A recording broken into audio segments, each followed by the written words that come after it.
stand down the education fund, but proceed with the other funds. Chair, well, I agree with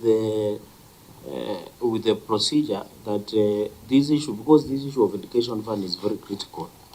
The issue of bursary is very critical. The issue of even list of beneficiaries that were awarded bursary, it's a serious issue. So I agree that we stand down then it, but Chair, so that it becomes lesson to others. The governor must apologize to the committee for an intent to mislead this committee.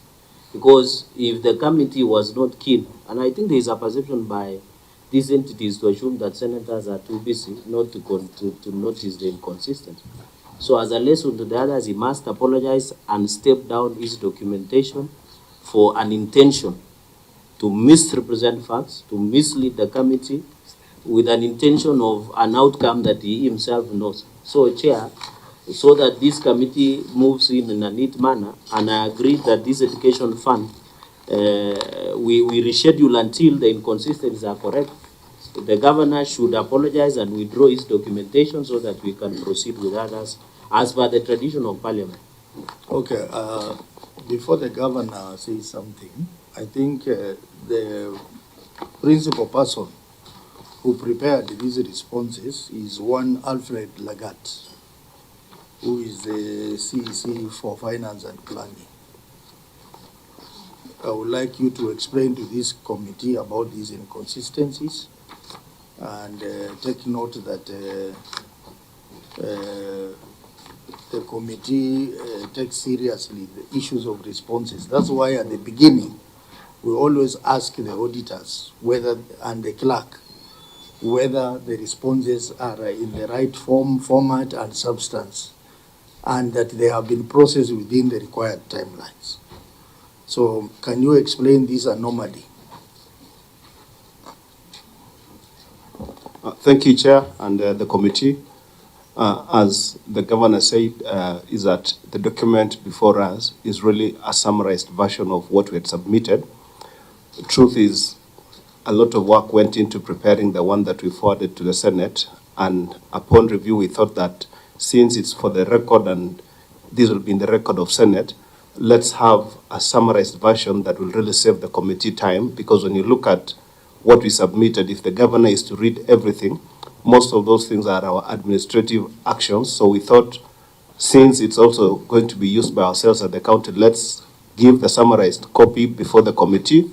But we also ensure that the Senate has this document that really we have step-by-step actions that we intend to take at the county to sort the issues that are before us. So it is a product of us being very serious about the queries and giving much details.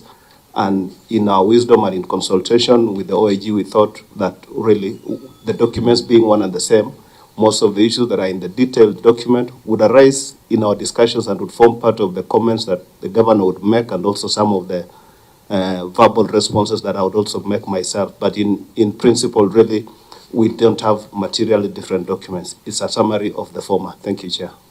You know, as a procedure in this committee, and Lagat, you have appeared before us severally, we encourage as much information as possible to be documented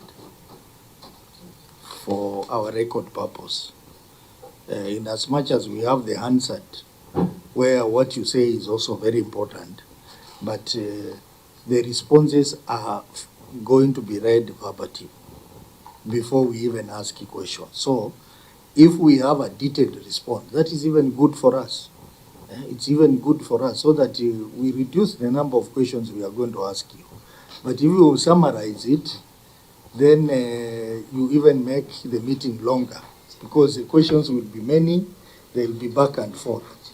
So I think what you had done earlier in your initial document, that is what you should just have sent. Because some of us have already read what you sent on email, and we were prepared based on what you had sent on email. And then now when we come to the meeting, we see a different document. You know, it causes confusion. So yes, you were thinking about summarizing, but us, we want more details. And that is the procedure, that whatever is submitted to us, must be the same as what has been submitted to the auditor, because the auditor is going to advise the committee based on the responses. So if the responses to the auditor are different from the responses to the committee, or the responses to the clerk, who is supposed to advise the members, is different from the responses that have been tabled, then it becomes a problem. So I think that one. The last one. Yes. I don't know. OAG, don't you find it weird that the client, you advise them to summarize? Because that is the response of CPA. Because he says you advise. And let me ask you a very simple question. In your audit report last one, you have indicated that you didn't see list of beneficiaries.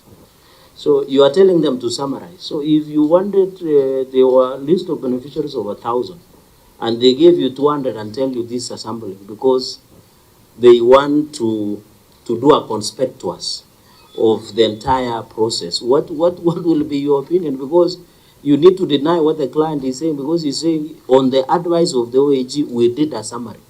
Yet, the Chair, and I don't know, Chair, on a lighter note, I don't know whether there has been a ruling of this committee or any other committee that you have advised client that you have a very limited time. That is why they need to summarize any documentation. I'm not aware. Maybe the client should advise us. Maybe they have been appearing in a different. So I needed the OAG to tell us why would he advise the client to summarize, or is just misleading the committee. Thank you, through the indulgence of the chair. Chair, Yes. I think it is only fair that the senator also accurately quotes the client. We have not said that the